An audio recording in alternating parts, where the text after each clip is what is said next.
A substância primordial não é um ser. Sobre o conceito de substância, vejamos o que diz o venerável Kutumi Mahatma ligado à linha dos Kutumpas. Recordemos que os espíritos planetários de Anshoans atravessam o véu da matéria cósmica e encontram-se, relativamente ao mundo transcósmico, na mesma situação em que nos encontramos, envolvidos pelo véu grosseiro do mundo físico. Conforme asseguram os espíritos planetários superiores, a mente infinita só lhes mostra, a eles como a nós, as palpitações inconscientes e regulares do eterno e universal pulsar da natureza nas miríades de mundos, tanto por dentro como por fora do véu primitivo do nosso sistema solar. Quanto ao que está ao nosso alcance por dentro do véu na extrema fronteira, na borda mesma do véu cósmico, sabemos por experiência pessoal que o que ficou dito é verdade.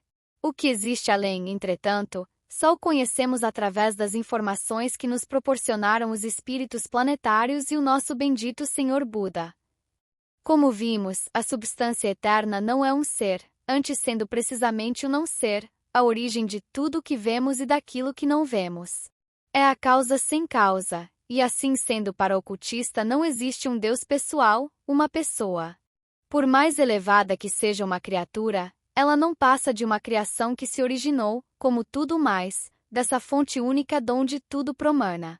A sabedoria iniciática ensina-nos que a substância primordial é o não ser, que passando do estado passivo ou indiferenciado para o ativo manifestado transforma-se no ser. Quando, saindo da imobilidade aparente para a plena atividade, aquilo ou TAT dos orientais, ao entrar na roda de Sansara passa por uma mutação. Enquanto imanifestada ela é eterna, mas ao entrar em atividade passa a ser limitada, com tempo de manifestação cíclica, periódica, com princípio e fim bem definidos. Na fase de polarização, tudo é finito, limitado, mortal, para no final voltar ao eterno presente que sempre foi, é e será. É como aquela pedra de modo moinho, que tenha ou não grão para moer continuará a girar, segundo a comparação feita pelo iluminado Mahatma. Purusha Ipake. Não pode haver manifestação sem polarização. Para que um ser humano seja criado ou manifestado, necessária se faz a polarização pai-mãe. Este facto concreto é o mais perfeito reflexo do que ocorre macrocosmicamente. A polarização gera dois centros cósmicos ativos, conhecidos pela tradição dos orientais pelos nomes de Purusha e Prakriti. O polo positivo é Purusha, que na nossa língua corresponde ao espírito. O polo negativo é Prakriti ou matéria. Esquematizando, temos Purusha, polo positivo, espírito, e Prakriti, polo negativo, matéria. Segundo a ciência iniciática, tanto o espírito como a matéria não são permanentes. Só passam a existir no período de manifestação. Período de manifestação chamado pelos Brahmanes de dia e noite de Brahman, também chamado de Manvantara ou Manvantara. Ao período de não manifestação os iniciados denominam também de noite de Brahman ou Pralaya. Manvantara, dia de Brahman, período de manifestação. Pralaya, noite de Brahman, período de repouso. Caos e cosmos. Segundo a filosofia oriental, existe uma diferença fundamental entre os termos Brahman e Para-Brahman. Brahman expressa a manifestação, o que já se polarizou, o que existe no mundo das formas.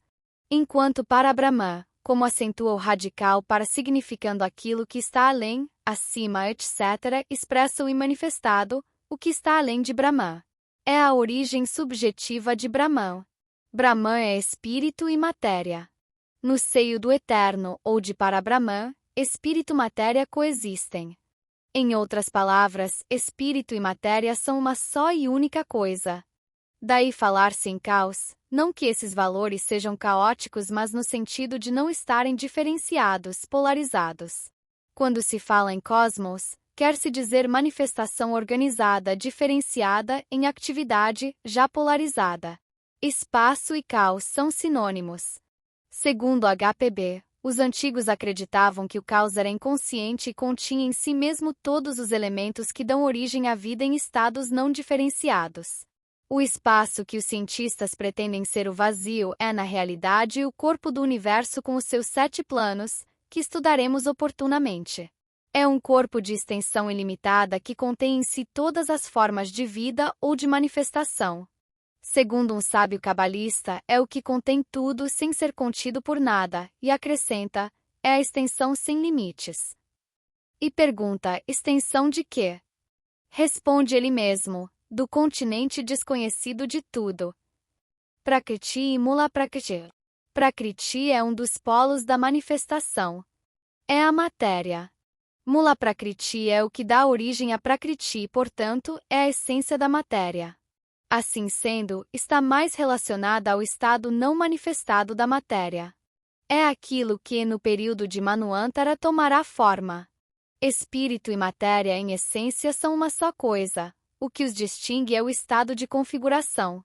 Quando unidos, disse que estão em estado caótico ou estado de indiferenciação. Para Brahman e Mula Prakriti são unos em essência. Prakriti é considerado como uma Maya, estando, portanto, destinada a desaparecer na fase do Pralaya. Mula Prakriti é a raiz de tudo e, como tal, um aspecto de Parabrahman que, como vimos, está além de Brahman. Forma trina do universo. Parabrahman é a fonte donde promana tudo o que existe. Embora sendo uno, possui em si 3 hipóstases ou 3 potencialidades. Usamos este termo porque não podemos dizer que Parabrahman é portador de 3 qualidades, porque se assim o designássemos estaríamos limitando-o. Essas potencialidades podem ser assim definidas: espírito pré-cósmico, matéria pré-cósmica e movimento eterno, espaço com limites e espaço sem limites. O espírito pré-cósmico e a matéria pré-cósmica, quando em estado de repouso pralaya, formam uma unidade chamada caos primordial, ou estado não diferenciado de espírito e matéria. Quando entra no processo de manifestação, polariza-se em Purusha, espírito, e Prakriti, matéria. Contudo, manifestado ou não para Brahman está eternamente em movimento. Segundo as instâncias de Dhyan, Mula Prakriti é assim definida. O eterno Pai, o espaço, envolto em suas invisíveis vestes, havia adormecido uma vez mais durante 7 eternidades. Comentários. O Pai, o espaço, é a causa eterna, omnipresente, a incompreensível divindade, cujas invisíveis vestes são a raiz mística de toda a matéria e do universo. O espaço é a única coisa eterna que somos capazes de imaginar facilmente, que não é influenciado nem pela presença nem pela ausência de um universo objetivo. Não tem dimensões, seja em que sentido for, e existe por si mesmo. A causa sem causa do espírito e da matéria. Assim, as vestes representam o número da matéria cósmica não diferenciada. Os hindus a chamam de Mula Prakriti, e dizem que é a substância primordial que constitui a base ou veículo de todos os fenômenos, sejam físicos, psíquicos ou mentais. Doutrina Secreta, volume 1,